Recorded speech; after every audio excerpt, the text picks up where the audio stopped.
at that.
That's what I need to work.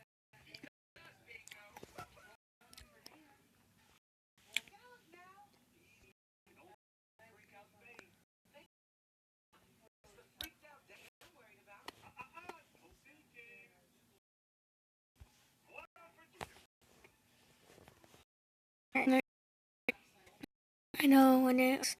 Ow, ow, ow. Hey.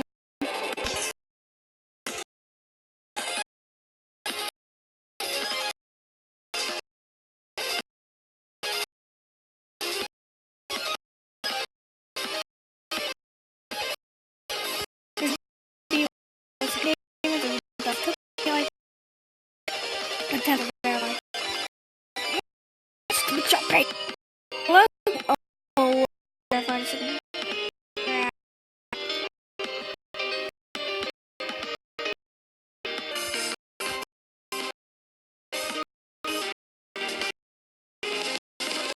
great.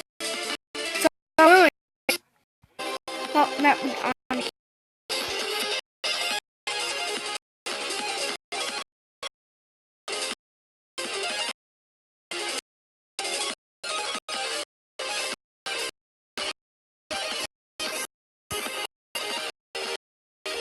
Maybe not. Never be.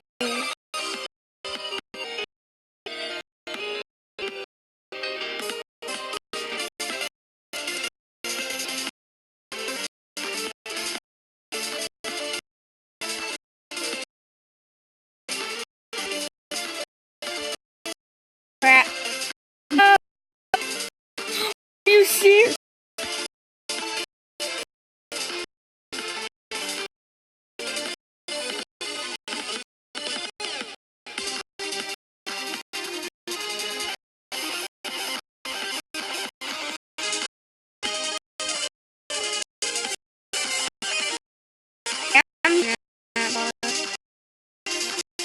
To a straight.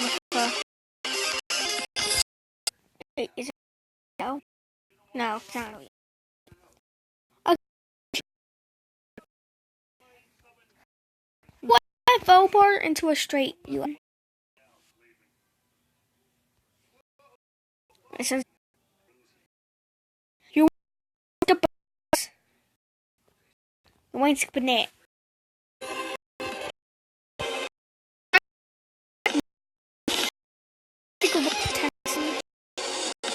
Back to this part of my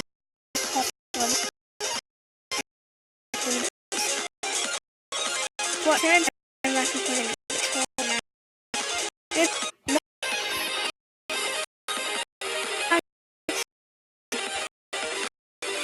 on my bottom again. Big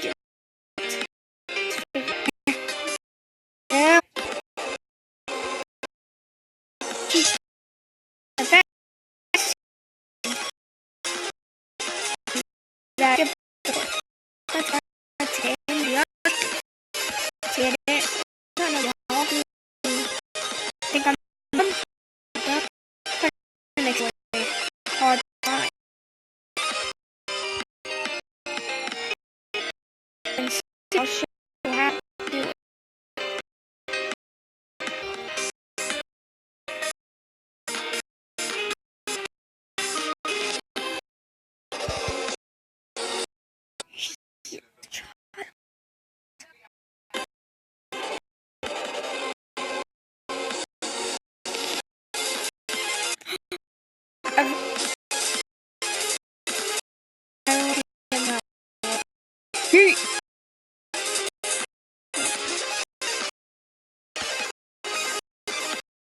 I'm gonna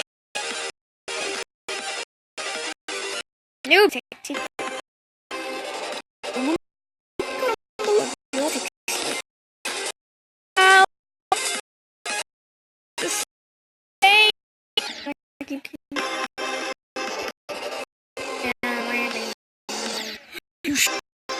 Why am I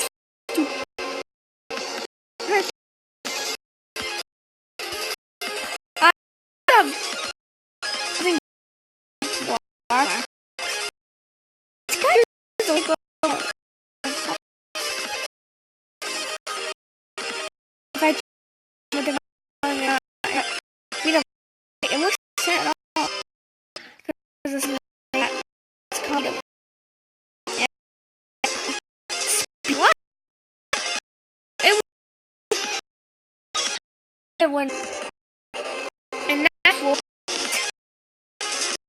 I hate it. I would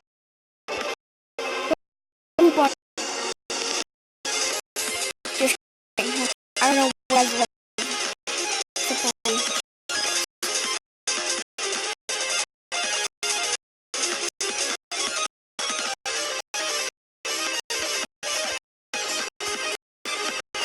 bang, bang, bang.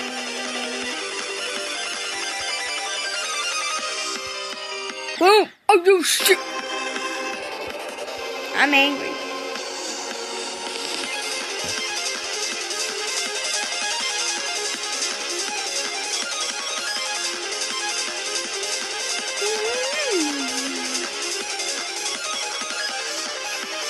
Now, flip off.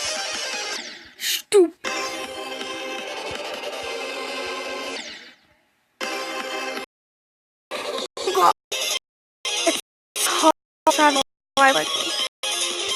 Okay, very sharp pains.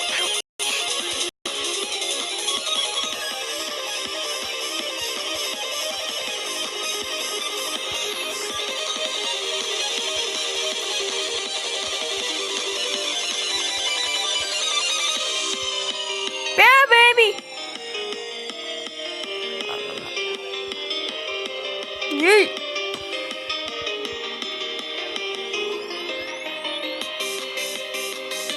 Hop, boom.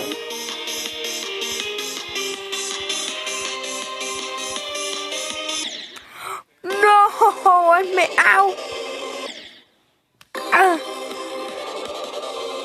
And also in a few days I'm making a Halloween live stream if I can, because I'm Michael Myers from part actually from 2018, but using my scooter as the car that he uses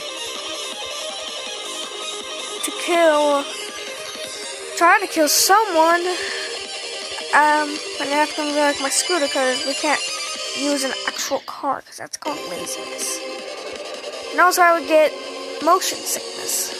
I get motion sickness pretty easily, only when I'm awake.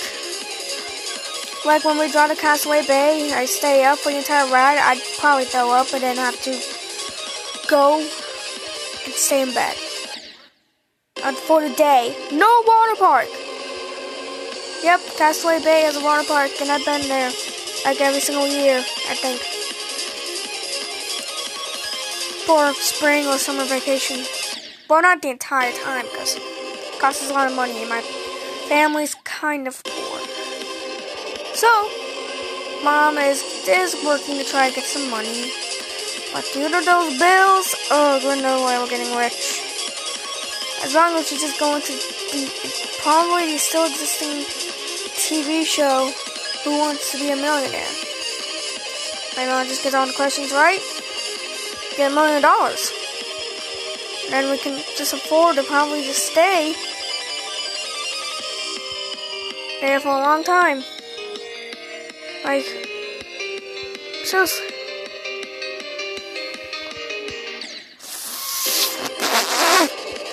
Attempt it. 20. When I get to 30 attempts, I'm rating this a demon. And hopefully this is an extreme demon. Yeah. And also, Rob Top, if you watch my videos, please so rate Matthew's levels. Rate Matthew 149's 549. I think it's the name. Levels. He wants them rated. Send them to me. I want my levels rated, seriously. If I were to like uncomplete this, if I just didn't complete this, then I would be able to beat my own demon.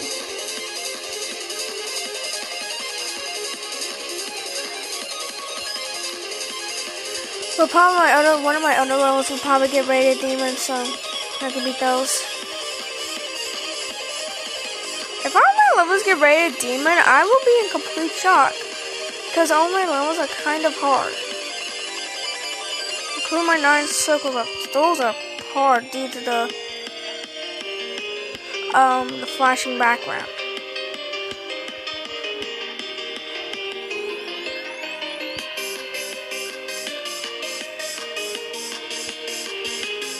Okay, here we go. Fastest. Oh god, oh god, oh god.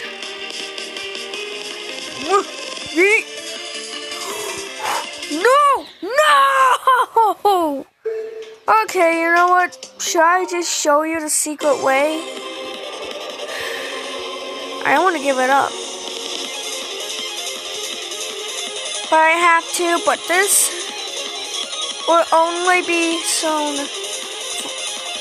There, that's the secret way. That is the secret way.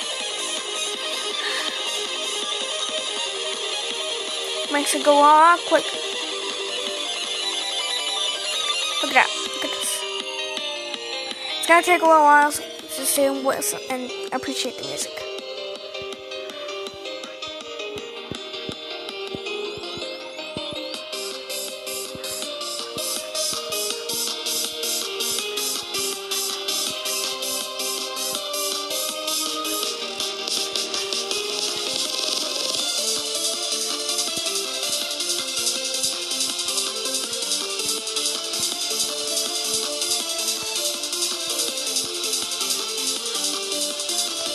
Almost there.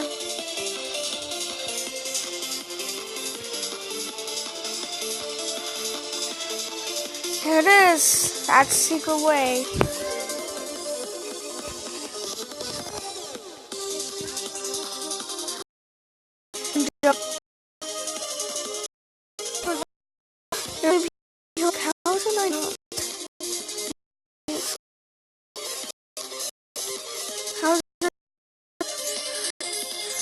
Alright, update time.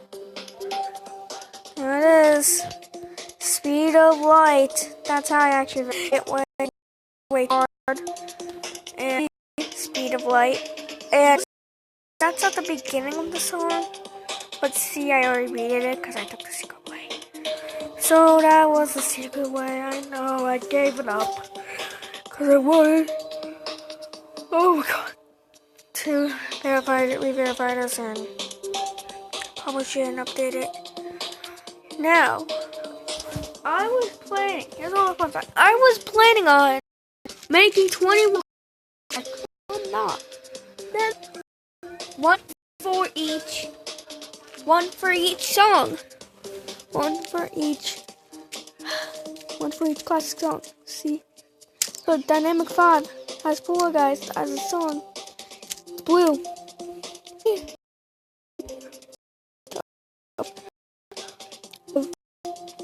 Levels. This I'm gonna delete because it's no. My challenge Jesse level. My most popular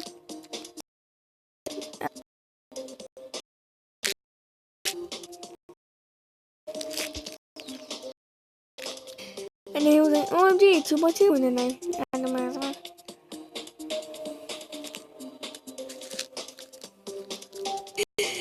Yeah, it's a fucking new levels out. Clubs are harder than silent clubs.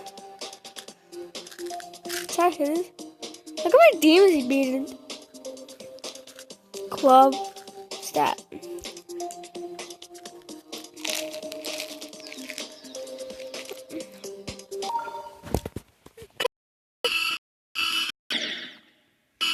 Can you actually get past that?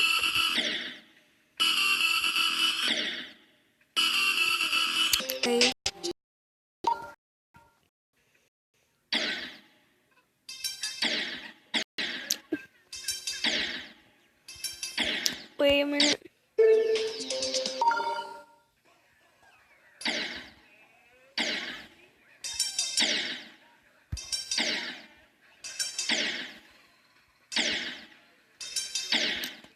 No. Creator, wait. Hey.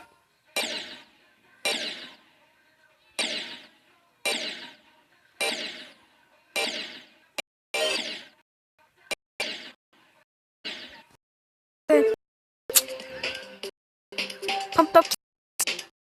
Okay.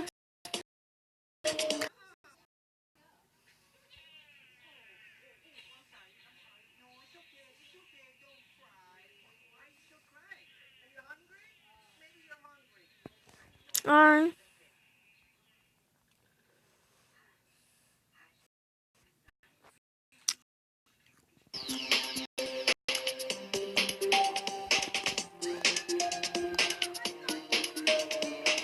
He's in Z.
Oh, come.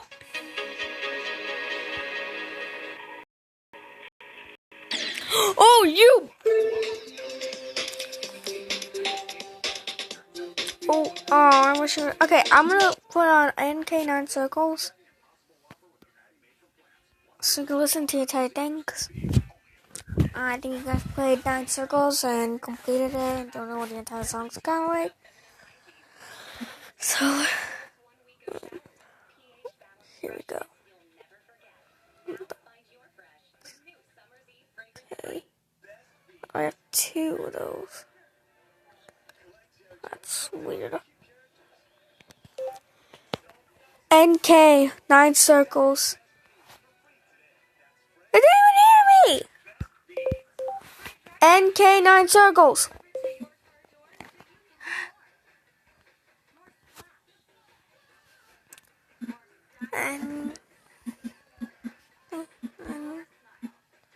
NK, 9 circles. Night Killer, is that what it stands for? There it is.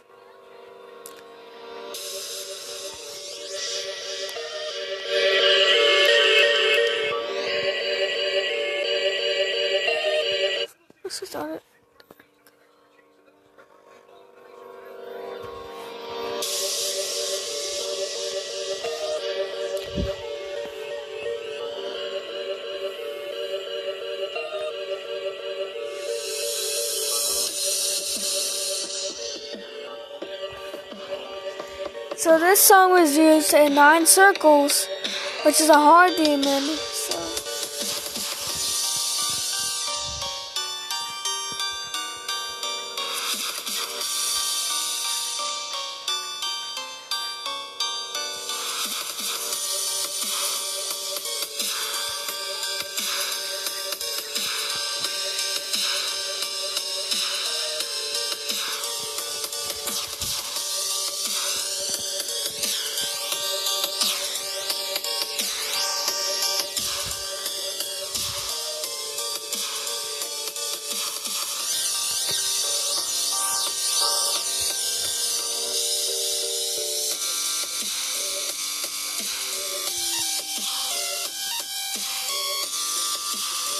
I'm actually dancing right now.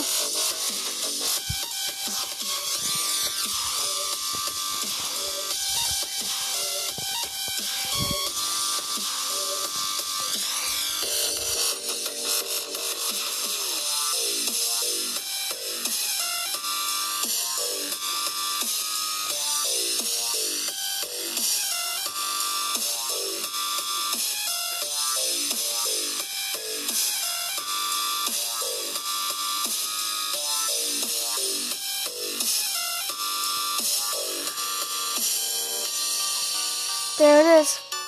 This is part where the wave pond is.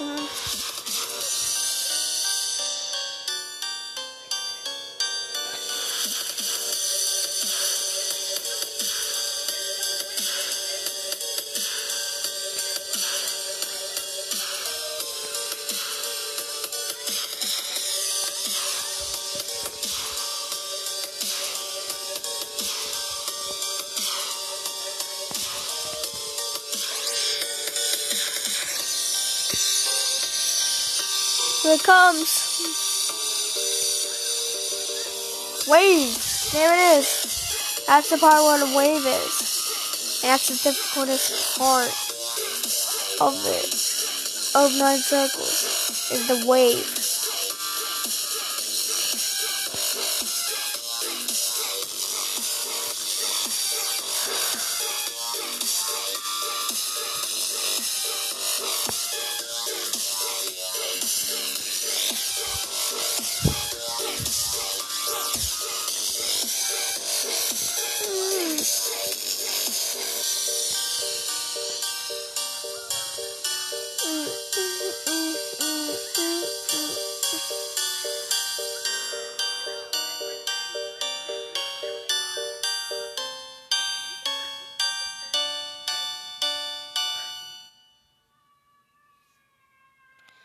And here's at the speed of light.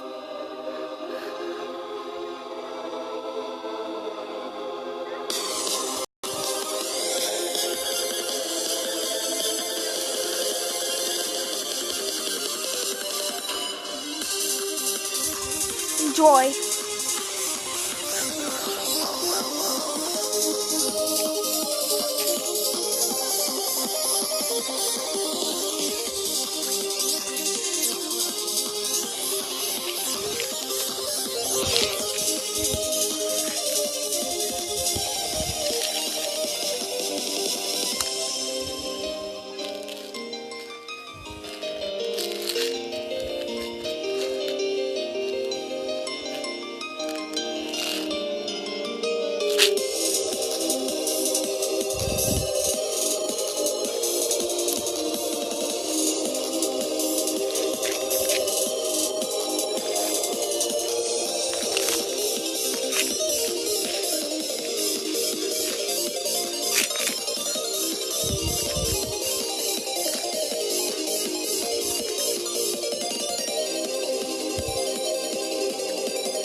Boom, that's where my level started at.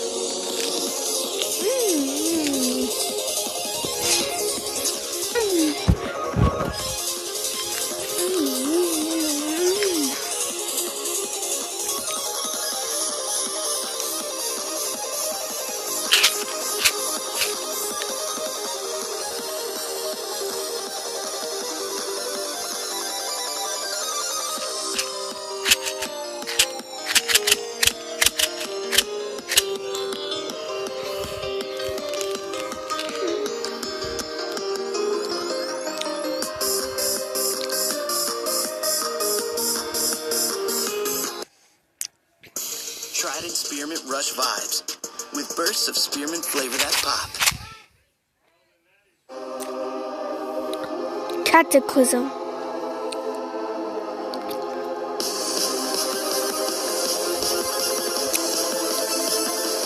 Cataclysm XM.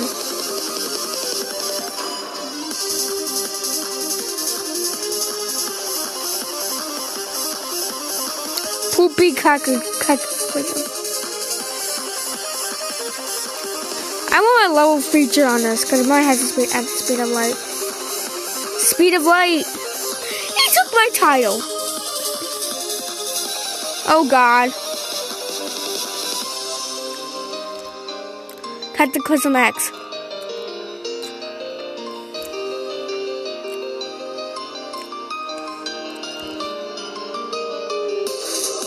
Quest for perfection. I feel like mine's not gonna be on there.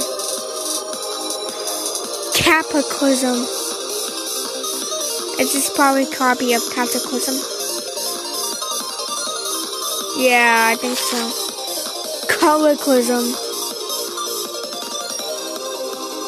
Oh, you need rest. That's it?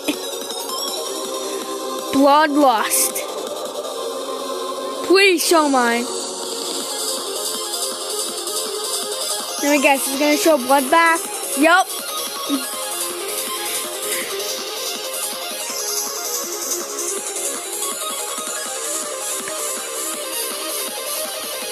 Invisibath.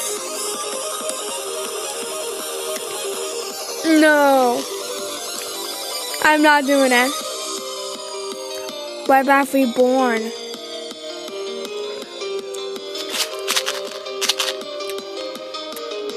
This is every 10 seconds.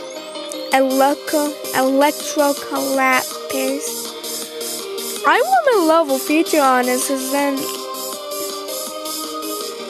Black Bath. Oh, it's just Bloodbath with black.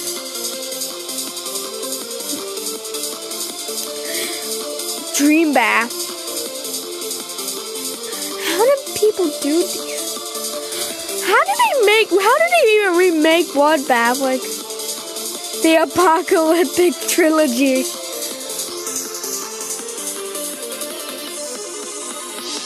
And these all have poopy Bloodbath. Show mine! If I made Bloodbath.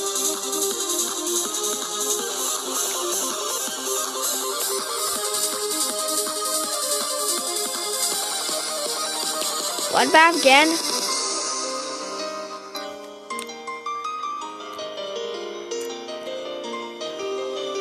Aftermath.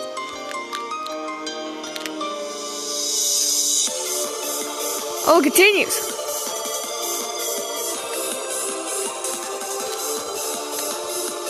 The Apocalyptic Trilogy again. Oh, I love this song. Bloodlust.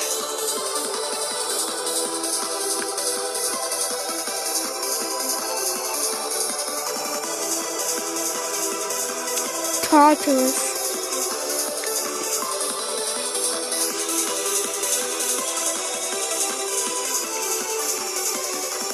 The Apocalyptic Trilogy.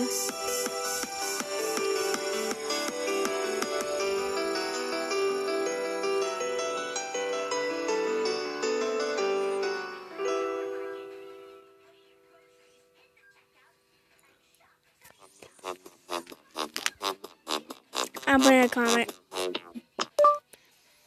I wish you put in my level. Speed of light.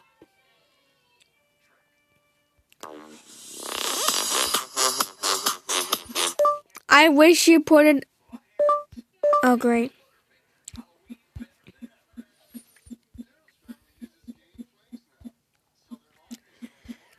I wanted it. I wish you put in mine.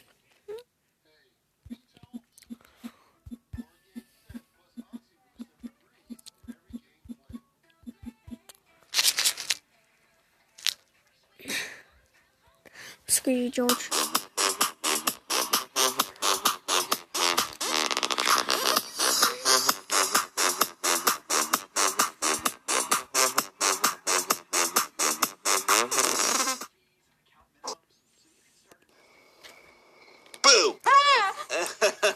I'm sorry for what I did to your face. All good. Have a break. Have a Kit Kat. Hello everyone, and welcome to another Geometry Dash video, and in this video I'll be talking about the most shocking moments and events in the GD community. This was actually suggested by a guy on my Discord server who calls himself Allegiance, so thanks for suggesting that idea. Also, as always, channels that made the gameplay will be in the description. Anyways, let's get started because we have a lot to cover. Number 10. Crazy deleting Low Death. About 2 years ago, CrazyMan50 announced that he was going to make a level called Low Death, which was an extremely buffed and cancerous version of High Life by Migword. Now, this level was buffed to the point where it could be an extreme demon and placed really high on the list. Not so much now, but that's besides the point. And when Low Death was a thing, Crazy actually made decent progress, making it to 40%, and people freaked out about it. Too much. Everyone in the community kept begging Crazy to play this horrible level, and he complained on his profile. He called his fanbase little children and started nerfing the level, just so he could get it over with. Finally, he deleted the level, which shocked everyone. This really shows how toxic the community can be. If you pester a great player like Crazy, they will feel like extreme demons will be like a chore, because they're forced to do it, and it generally demotivates them if you beg people to play certain levels. Afterwards, he just said that he wanted the level to die, and if anyone does verify Low Death, it'll be unrated. But surprisingly, Crazy actually announced on Riot's stream that he would be playing Low Death again. He told everyone not to get their hopes up, but I'm really hoping this will be verified soon. If he can beat Black Blizzard, then he can beat this. Number 9. Exotic's Virus. If you guys weren't around in early 1.9, Exotic was a star player who somehow beat 40 demons per day, and by a long shot had the most stars out of anyone who played the game. Now, of course, the demon count on his profile was suspicious, so there was a huge debate to whether he was a hacker or not. We never actually got any confirmation that Exotic was a hacker, but it's pretty obvious that he hacked. But on October 2016, Exotic posted a message on his Twitter saying that this was his last tweet, and there was a virus on his body, and this would be his last day. And after we saw that, there was no confirmation that we saw any more of Exotic. There were a few posts on his Twitter saying that Exotic has returned, but that was probably hacked, and afterwards there were some people that actually claimed that they were Exotic, but those turned out to be fake as well. There's a lot of mystery involving Exotic and whether he died or not, and this shocked the community. Number 8. Hackers taking over. Now, I don't really know much about this topic, and there aren't many videos there to research on, but basically what happened was there was a hacker, and I don't know the name too, and he hacked a bunch of creators' accounts. Their levels were still there and everything, and I don't know if their passwords were changed, but this completely shocked the community and made people like myself think that the game was under attack. RobTop really needs to up his security with the game. Nothing else to really say about this, so let's move on. Number 7. Mephiwi dying at Sonic Wave. Sonic Wave is currently the hardest level in the game right now and was created by Cyclic. It was actually rated for a while in 1.9 and then unrated when people found out Cyclic was a hacker. So over a course of 18 months, no one beat Sonic Wave. There were some people that made decent progress within these 18 months, such as Riot, who made some good runs on Sonic Wave. But 7 months before this, a player named Mephiwi came super close to beating this level, dying at 98% because of the small buff at the end, and I mean, just listen to his reaction. No! My God. Oops. You heroes! Let's go! Well, I did not mean to do that. You can do anything. I'll give you. Oh my This was God. the biggest fail in GD history at the time. Sonic Wave would have been by a long shot the hardest level in the game. But things didn't stop from there. Mephiwi got Funny Game and Sir Punch to make a rebirth of Sonic Wave Rebirth, which unfortunately is a dead level now. Ever since, Mephiwi lost motivation to play GD and quit the game. Later on, Riot kept playing Sonic Wave and got 96%, which is the second closest fail. Finally, in November 2015, Sonic finally beat Sonic Wave, and the race to beating Sonic Wave was over. The thing is, a lot of this could have been avoided if Mephiwi didn't buff the end, or was just able to follow through, beating Sonic Wave. Number 6. Andromeda's Confession. Andromeda was a skilled player back in 1.9 and also in 2.0. A few of his most notable achievements were Cataclysm, Bloodbath, Necropolis, and some of his own levels, Poltergeist, and the Ultimate Phase. He also made this video, Top 10 Hardest Demons in GD, that currently has 1.4 million views. But all that changed in August 2015 when he posted his confession video. He made a proper apology saying which levels he hacked, and also he'd be streaming later. This shocked the community, but for the most part, the community was actually on Andrew's side. I really wish the community was his team today, but in 2.0 he legitimately completed every single main achievement that he hacked in 1.9 legitimately, this being his ultimate apology. This event shocked the community, as Andromeda was recognized as both a video creator and an excellent player. Number 5. Trusta nerfing and beating Yatagarasu. These two events were so close to each other that I had to put them in one spot.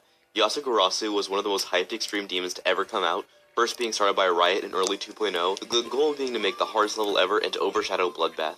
But after the huge process of Yata-Garasu being built, Riot couldn't verify the level because of his finger pains. He had repetitive strain injury, or RSI, in his index finger. This led to Riot to pass the level undisturbed, and he actually made some decent progress after rage quitting the level and temporarily quitting GD. This was when the level was passed on to Trusta, and it actually looked like he was about to do it. About 4 months after he first started trying to beat it, he got 95%. This was actually quite ironic because he was using Sir Gaiaster's icons, and Sir Gaiaster died at 95% on his own level Hatred. This was when he nerfed Michigan and Funny Games part, which were the most difficult. This made the level a bit easier. It was only about a few days until he finally beat Yata-Garasu with the nerfs, but the thing is it was slightly easier than Sonic Wave, not making it to number 1. So of course the community hated the fact that he nerfed the level, and people made comparison videos of the nerfed and unnerfed Yata-Garasu, and people said that he ruined the level. Trusta nerfing and then beating Yata-Garasu is a meme at this point, and people are saying that he used a nerf gun to kill Yata-Garasu. Number 4, 2.1's release. Shortly after Trusta verified Yata-Garasu, RobTop finally released 2.1 after exactly 17 months after 2.0. Way too long for an update. I chose 2.1 out of any other update because it took the longest and was most anticipated. RobTop kept lying to everyone involving 2.1's release, saying it was going to come out 12 months before the update actually came out, and he actually said a lot of these lies, leaving the community in outrage. Before 2.1 was released, we actually had some early previews on the vehicle, the new level, and a new app called Geometry Dash World, which was like a 2.1 light. Pretty much everything about 2.1 was anticipated at this point, and we knew exactly what the update was going to look like. In January 16th, the update was finally out with lots of new stuff, and everything we hoped for. Now let's wait for 2.2. Number 3, Nobbleboy dies at Bloodlust. Remember when I said that Sonic Wave was the biggest fail for its time? Well, this is now the biggest for sure. Bloodlust is a super buff and extended remake of Bloodbath and will certainly be the hardest level by a long shot. Nobbleboy was both an extremely talented player and creator, and later became the verifier of Bloodlust in September 2016. He made some slow progress and also did some creating stuff along the way with God Eater, but the biggest fail happened back in June when Nobbleboy died at 98. Now, after this he raged a lot more and even cried on stream, but the level isn't dead yet. He also died at 97% a few times and spent 100,000 total attempts on the level, so I really hope he verifies this soon.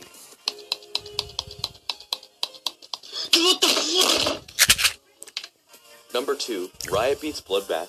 Even though Bloodbath is currently the 24th hardest demon behind a lot of other levels currently, this level was at number 1 for a really long time. The goal for this level was to have the greatest creator and make a level that was more difficult than anything at the time. This level was going to be verified by Riot, the best player at the time, who beat Cataclysm, Ice Carving Diablo X, and Deadly Club's Death. During the verification process of Bloodbath, Riot got 94%, and that was when RobTop said this in his stream: "Riot, I bless you with RobTop power, verify," and he actually did in August 2015. Bloodbath was without a doubt the hardest level at the time, and remained unbeaten for months. A year after the verification of Bloodbath, Trusta verified Sakup in Hell by Anubis, and finally surpassed Bloodbath. This achievement made history in the community, and made Riot one of the most popular players in the game. He's currently at 193,000 subscribers. Oh my god!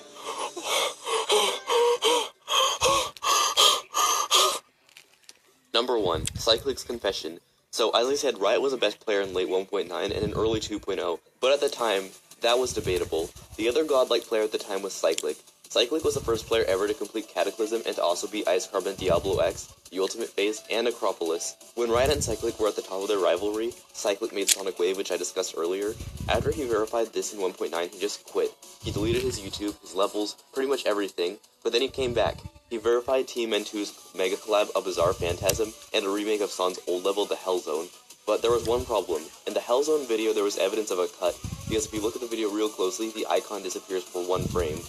And this was when Cyclic shocked the entire community. Sonic Wave and the Hell Zone were both hacked. The Hell Zone did have 4 cuts in it, and it was verified hacked. But that wasn't all. The next day, Cyclic told Riot that he hacked every single demon level on his channel, and that all of his streams were pre-recorded. The community was completely shocked by this, because all this time we found out that Riot was rivaling a hacker. Anyways though, I hope you guys enjoy this top 10. If you have, make sure to leave a like, and leave your opinion in the comments. And as always, this is GD Flow. Now, this. Now, I have been seeing people that actually beat in more demons than me. I only beat in 1 demon, and that was the Nightmare. The Nightmare was made by Jax. Well, I actually sent him a friend request because I love his levels. So Jax, if you're watching this, please say it. Please allow it. Please, I want to be your friend. you're an awesome creator. And I barely have any friends. I only have like 9 to 10 friends. The people who have like 20 or something, I call them the lucky people. And the reason why, now you guys might think you don't have an account. I do. So, I'm gonna, now, somebody suggested, not in the comments, well, on the phone, a person called me and said, well, we're technically Lisa. He said that if I make to make a Pokemon Go video,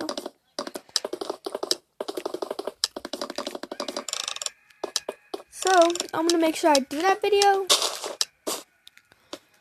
and I'm gonna try to beat my YouTube record of longest, my YouTube record, not world record, of longest live stream. My longest live stream was 57 minutes. We were so close, but then all of a sudden, the screen recorder stopped on its own. We were only 2 minutes away, and we could have beaten it.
Right now, when you get a $5 double chalupa box, you can enter for a chance to win a Taco Bell Xbox One X with an Elite Series 2 controller. How do you know all this? I won last week.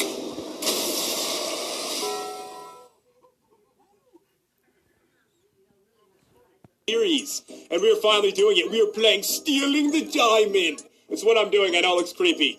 So yeah, we're doing it, guys. We beat Escaping the Prison. It happened, and the support on that video, it was completely awesome, guys. Thank you so much for that. And if you're still enjoying this series, definitely crush that like button. Sam Tabor, of course. Sam Tabor, of course.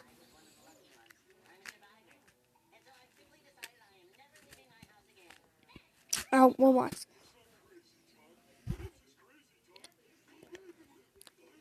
This video is made possible by Skillshare. Start learning anything for free for 2 months at skl.sh/reallifelore16. Nature is still the queen of our planet, and one of the greatest displays of her raw power can be found in the form of hurricanes. These huge and often disastrous storms are a well-known fact of life to sailors and coastal communities the world over. But these storms are called different things depending on where you are. In the Atlantic and northeastern Pacific, they are hurricanes. In the northwestern Pacific, they are typhoons, while in the South Pacific and Indian Oceans, they are known as cyclones. Whatever name they go by, they're nothing to take lightly. But how large and how powerful can these storms actually get? Let's start by explaining the Saffir-Simpson scale, which you've probably already seen used. It measures hurricanes on a scale between Category 1 on the low end and Category 5 on the high end. To help you visualize what each level of the scale means, let's begin with the smallest known cyclone ever on record, Tropical Storm Marco. To be classified as a Category 1 hurricane, a storm needs to have wind speeds of at least 74 miles per hour. And so since Marco only had a maximum speed of 65 miles per hour, it wouldn't didn't even register on the scale. The storm was about the same size as Rhode Island, and the damage it caused when it impacted Mexico was minimal. But obviously, actual hurricanes can get much nastier than this. Even on the low end at a Category 1 storm, Hurricane Nate in 2017 became the costliest natural disaster in the history of Costa Rica, causing $787 million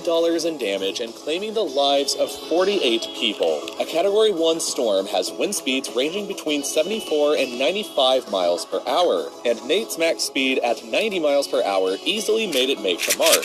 But the further up the scale we go, the more ferocious the wind speeds become. At Category 2, a hurricane must have wind speeds between 96 and 110 miles per hour. This is fast enough to damage roofs and windows of homes, uproot some trees, and destroy mobile homes. Hurricane Arthur is a recent example of this type, which grew to about the size of Montenegro. Once we reach Category 3, these and all further storms are considered to be major hurricanes. To be considered a Category 3, a storm needs to have wind speeds between 111 and 129 miles per hour. Even the most well-built homes or office buildings can suffer minor damage against this, while buildings without a solid foundation will probably be totally destroyed. Hurricane Otto in 2016 was a good example of this type, which grew to have a max wind speed of 115 miles per hour and became close in size to the Netherlands. Hurricanes start getting extremely terrifying when they reach Category 4, though. The deadliest natural disaster in all of American history was because of a Category 4 hurricane that struck the city of Galveston in 1900. With wind speeds approaching 145 miles per hour, the hurricane basically destroyed the entire city and left somewhere between 6,000 and 12,000 people dead.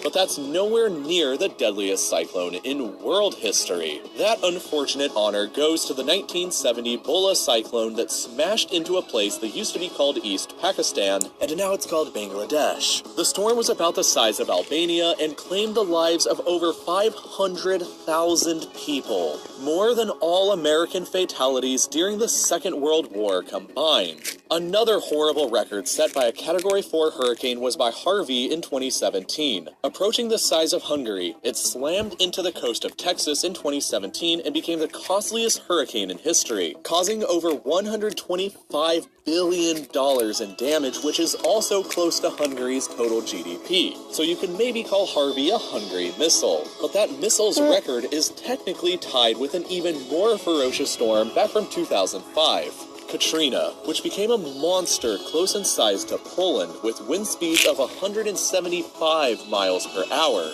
It also caused $125 billion in damage and claimed the lives of over 1,000 people when it struck the southern U.S. This is our first Category 5 hurricane, but there are many more that have been significantly bigger. As it stands now, as of the making of this video, Hurricane Florence has not yet made landfall in the Carolinas, but it's looking like a true monster that's approaching the size of France. Hurricane Patricia back in 1979 grew to about the size of the entire Iberian Peninsula, Spain and Portugal combined, and clocked in the highest wind speed ever measured in a hurricane at a demonically fast 215 miles per hour. That's fast enough to probably destroy most buildings it would ever come across. But there still are a few that have grown even bigger. While not as ferociously fast, Hurricane John was considerably bigger in size, nearly the same as Iran. John holds the record for being the longest-lasting hurricane at 31 days and the furthest distance traveled by one, 11,530 kilometers, or about 29% of the way around the entire planet.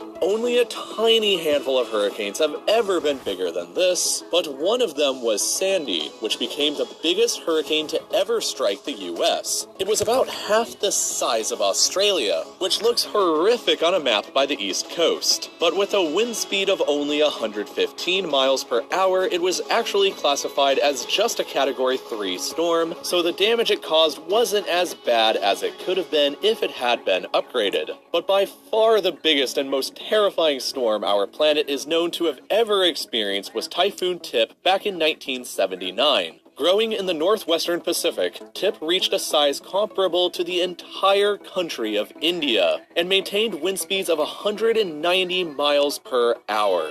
Thankfully, Tip weakened before it eventually hit Japan, but imagine the damage it could have caused if it had hit somewhere at its peak strength. If the Hungary missile caused $125 billion of damage in Texas, imagine what an India missile could have done to Japan. But worst of all, hurricanes are probably going to get bigger later during this century because of global warming. The warmer that ocean water gets, the stronger that a hurricane's winds can become. NOAA estimates that because of climate change, hurricane intensity will increase 2 to 11% by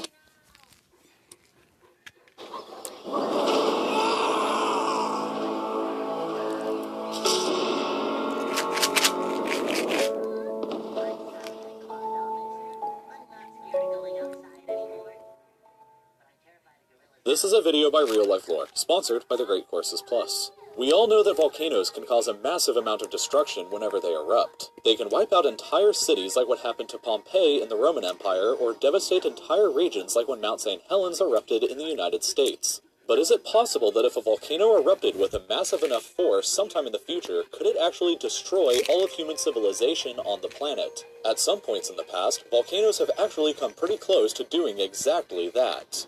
First, we need to understand something called the Volcanic Explosivity Index, which is a scale used to measure the eruptions of volcanoes. The scale goes from 0 being a relatively tiny eruption that is happening all over the world continuously, all the way up to an 8, which would be a mega-colossal eruption with earth-shattering consequences, similar to an asteroid impact that only happens about every 50,000 years on average. For reference in regards to how powerful volcanoes can actually get, both the Mount Vesuvius eruption that annihilated ancient Pompeii and the Mount St. Helens eruption in 1980 would both be classified as only a level 5 eruption on this scale, which is incredible because the Mount St. Helens eruption released 24 megatons, or 1,600 times the scale of the atomic bomb dropped on Hiroshima, which means that things only get ridiculously more powerful from here. Perhaps the best known level 6 volcanic eruption was the Krakatoa Nightmare in 1883. The volcano was located on this island in Indonesia and exploded with the awe-inspiring force of 200 megatons. 13,000 times more powerful than the Hiroshima atomic bomb and 4 times more powerful than even the mighty Tsar Bomba, the largest nuclear weapon humanity has ever detonated. This epic explosion generated the loudest sound ever known to have happened in human history, shattering sailors' eardrums that were located 64 kilometers from the blast, and capable of being heard perfectly clear as far away as Perth, Australia. Almost the entire island that the volcano was located on was completely blown apart. The blast was so powerful that it sent coral reefs that had been dormant for centuries on the ocean floor hurtling towards land as if they were asteroids. And the explosion generated 30-meter-high tsunamis that ravaged the rest of Indonesia. Everybody on the nearby island of Sabisi was killed in the immediate aftermath, and in total up to 120,000 people in the islands were killed in the immediate aftermath of the disaster. There were reports of human skeletons on rafts that had gotten lost at sea trying to escape that began washing up on the east coast of Africa 1 entire year after the explosion. But perhaps the worst part about volcanic eruptions is the massive amount of ash that gets pumped into the atmosphere that can block out the sunlight and cause global temperatures to drop dramatically. In the case of Krakatoa, global temperatures fell by 1.2 degrees Celsius the following year and did not recover for another 4 years. The ash in the atmosphere caused weird optical effects, too, that made the moon occasionally appear blue or even green. And even this famous painting is theorized by some to actually depict what an accurate sky above Norway looked like in the year following the eruption. Another deadly level 6 eruption happened exactly 100 years previously than this in Iceland, in which more sulfur dioxide was pumped into the Earth's atmosphere in just a few months than the entire industrial output of all of modern-day Europe combined for 3 years. This created a toxic gas cloud that killed 50% of all animal life on Iceland, which caused a famine that killed 25% of the human population on the island. The toxic cloud then moved across the sea over to the rest of Europe, where 23,000 more people died in Britain alone from the poison gas. But let's get a little more crazy and move up to what a level 7 on the scale would look like. One of these such eruptions created the largest explosion ever witnessed in recorded history back only 2 centuries ago in 1815. Also taking place on an island in Indonesia, this explosion shot 400 million tons of ash into our atmosphere that plunged the entire planet into a year-long winter. All life on the island where the eruption took place was annihilated. A circle 600 kilometers wide from the blast was shrouded in darkness for days, and the year of 1816 became known as the year without a summer due to the fact that it snowed in New York and Maine in the middle of June, and Quebec City got a full 30 centimeters of snow during the same month.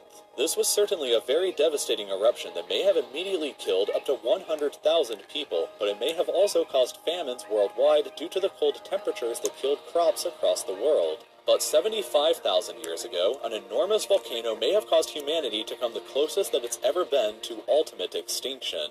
The Toba supervolcano, also located in Indonesia, exploded with a level 8 on our scale in these prehistoric times. It was 3,000 times more powerful than what happened at Mount St. Helens, and ejected 100 times more ash than even the Tambora explosion did in 1815. This was enough ash to completely bury all of Luxembourg beneath a full kilometer of the stuff, or all of Argentina beneath 1 meter. It sent the planet into a decade-long winter where global temperatures dropped by as much as 15 degrees Celsius, and early humanity was possibly almost destroyed by it. The global human population may have dwindled to as few as a mere 3,000 people during those hard times, which is about the same number of people that currently follow me on Facebook and Twitter. But humanity managed to persevere, which leaves the interesting question of what would happen if a level 8 supervolcano exploded today.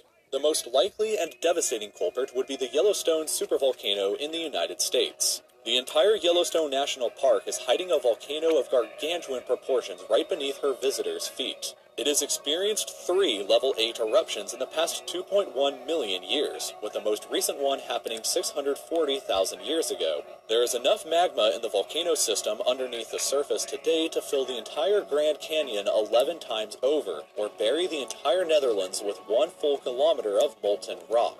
It is estimated that the volcano has about a 1 in 700,000 chance of exploding each year, which is absurdly unlikely, but what would happen if we were absurdly unlucky?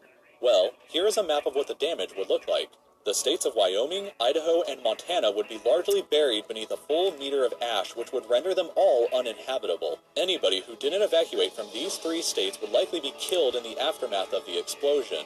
Salt Lake City and Denver would also likely suffer major damage and casualties. The only parts of the mainland U.S. that would escape any ashfall would be southern Texas and southern Florida. This event would likely create either the largest mass grave or the largest refugee crisis in history, as entire states worth of people would have to be evacuated and probably flee east. The entire western United States would be completely devastated and agricultural production in the country would be crippled. It would be the biggest disaster in history and likely throw the United States into a depression multiple times worse than the 1920s stock market crash. This in turn would throw the entire world economy into a severe depression, and coupled with a 10-year-long winter caused by lingering ash in the atmosphere and the resulting massive crop failures and famines, and the world would be a very tumultuous, cold, and frightening place. Human civilization may be changed forever by that eruption, and who knows what catastrophic change it may bring about, but it likely wouldn't completely end us as a species. Life would go on in some way or another, as it always has.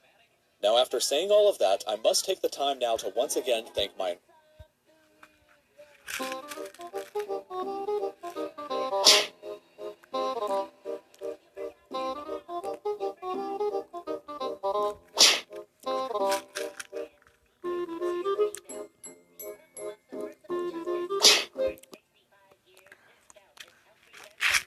unstable mountains on the planet. For months leading... Tsunamis are some of the most powerful and deadliest forces of nature. Within recent memory, you may recall both the 2004 Indian Ocean tsunami and 2011 Japan tsunami, both of which resulted in catastrophic damage and loss of life. The Indian Ocean tsunami happened after a massive earthquake struck here in the Indian Ocean.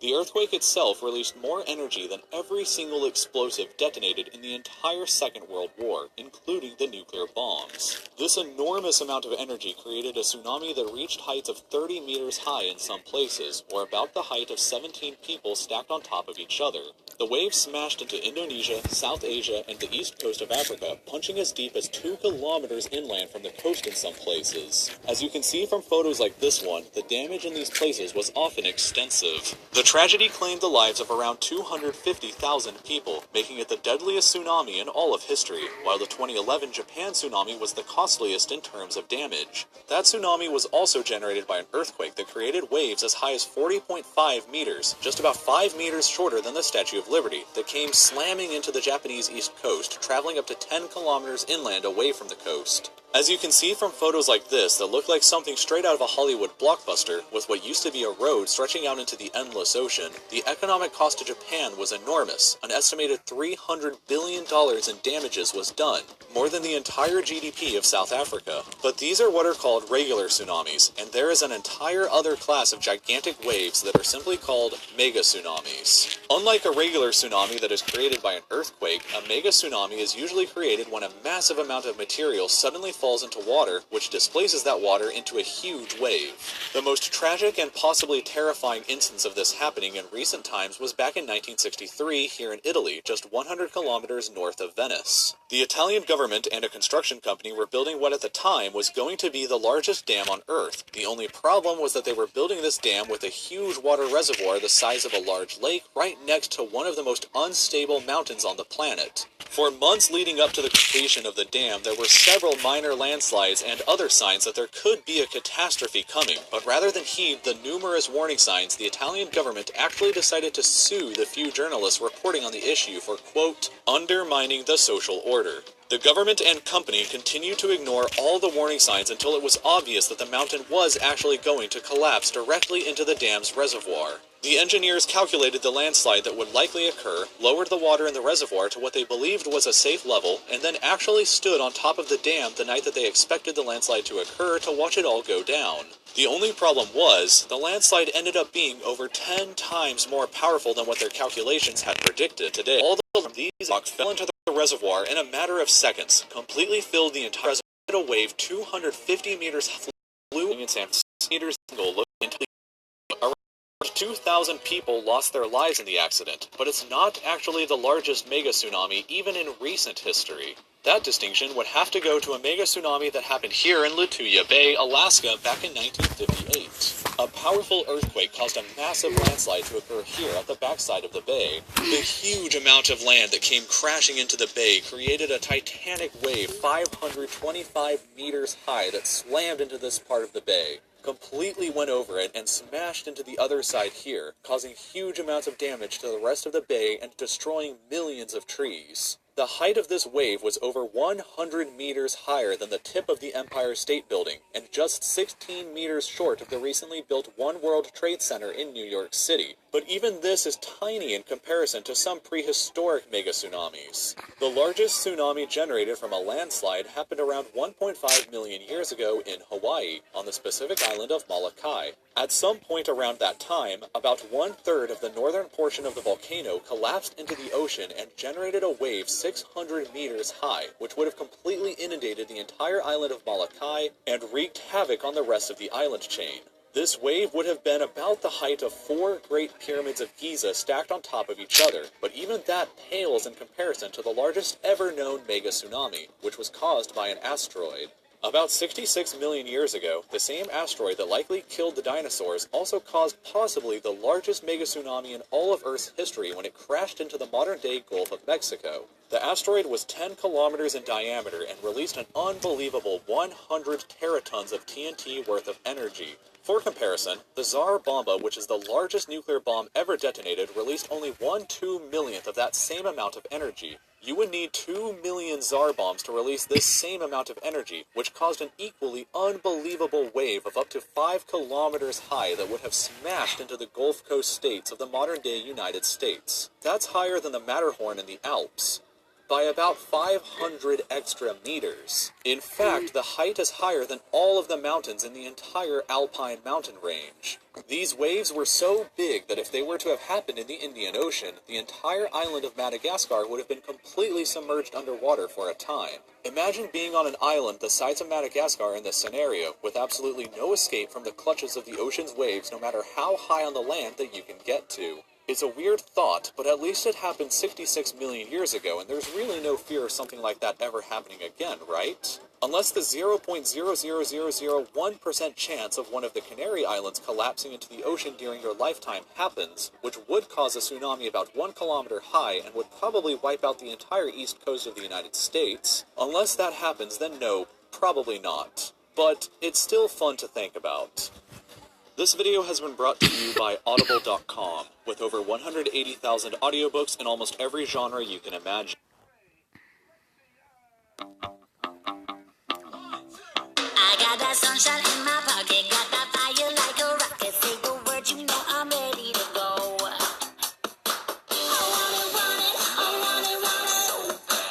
want it. The ocean is really deep. Deeper, in fact, than most of us realize. If you were to shave off all of the land from the tops of every continent and island in the world and fill up the ocean's deepest points with that land, then the entire Earth would be covered in an ocean 2 miles deep. 3/4 of our planet is already covered in water, though, and it goes a lot deeper than just 2 miles. Let's start with a sense of scale. This dot right here is the size of an average human. This slightly larger dot is the size of an elephant, and this is the size of the largest ship ever built, the Knock Nevis. With that in mind, let's start going underwater and see what we find out. The first milestone is at 40 meters below the surface, which is the maximum depth allowed for recreational scuba diving. A little further down at 93 meters is where the wreck of the Lusitania was discovered, which is interesting because the Lusitania itself is 240 meters long, which means that it sank in water shallower than it is long, so if the ship was standing on its stern or bow, it would be sticking out of the water. Just slightly deeper than that, at 100 meters, is where diving can become seriously fatal if you're not careful because of decompression sickness. But that didn't stop a man named Herbert Nitsch to accomplish the free diving world record at a depth of 214 meters. This guy swam down to this level with just one single breath. But a little further down at 332 meters, we have the scuba diving world record, which was accomplished by another man named Ahmed Gabir. If he had swam down another 111 meters, then he would have reached the height of the Empire State Building if it was submerged underwater. And a little further than that, at 500 meters below the surface, we arrive at the maximum dive depth of blue whales, the largest creatures on the planet and also the limit of the U.S. Seawolf-class nuclear submarine. At 535 meters, we can witness the maximum dive depth of emperor penguins, and this is when we must bring up the intensity of water pressure. At this level below the surface, the water pressure exerted on a person, or the penguins, would be roughly equivalent to a polar bear standing on a quarter. So further down the depths, at 830 meters, would be the height of the Burj Khalifa in Dubai, the tallest building in the world. Once we hit 1,000 meters below the surface, we begin to enter the scary zone. Light from the surface can no longer reach beyond this point, so the rest of the ocean below is shrouded in permanent darkness. On top of that, the water pressure you would experience at this point would be about the same as if you were standing on the surface of the planet Venus, meaning that you would die very quickly. You would also meet the giant squid at this sea level if the water pressure didn't already kill you. At 1,280 meters, we reach the maximum depth dived to by the leatherback sea turtle, and further down at 1,828 meters, we would reach the deepest part of the Grand Canyon were it to be underwater with us. Down at 2,000 meters, we start to encounter some of the more terrifying sea creatures, like the ominously named black dragonfish, a carnivorous beast with a stomach that doesn't allow light to be emitted through it. Meaning that since we're in total darkness underwater at this point, the only way you would ever see this thing is with a flashlight. A little further down, at 2,250 meters, we would reach the maximum depth dived to by both sperm whales and the very frightening colossal squid. Sperm whales often have sucker marks and scars left on their bodies from battles with the colossal squid that likely take place at these incredible depths. The squids themselves can grow to be 14 meters long and weigh up to 750 kilograms with eyes the size of a dinner plate and razor-sharp sickles in the middle of their tentacles. So yeah, good luck with that down there. Way further down at 3,800 meters, we can find the wreck of the RMS Titanic. And a bit past that, at 4,000 meters, we start to enter the abyssal zone of the ocean. Water pressure is at an astonishing 11,000 pounds per square inch down here, and there are numerous strange, almost alien-like creatures that inhabit these depths, such as the fangtooth, anglerfish, and viperfish.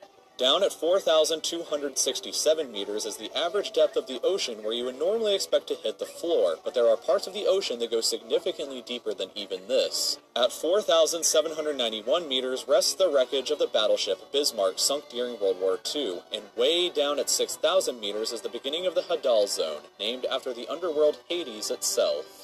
The water pressure down at these depths can become 1,100 times what you would experience way back on top at the surface, which is roughly equal to an elephant balancing on a postage stamp, or a single person carrying the weight of 50 Boeing 747 jumbo jets. Down at these depths, you would be crushed immediately without any outside protection, but life still exists down here in various strange forms. At 6,500 meters, we reach the maximum depth that the DSV Alvin can dive to, a popular research submarine that helped to discover the Titanic.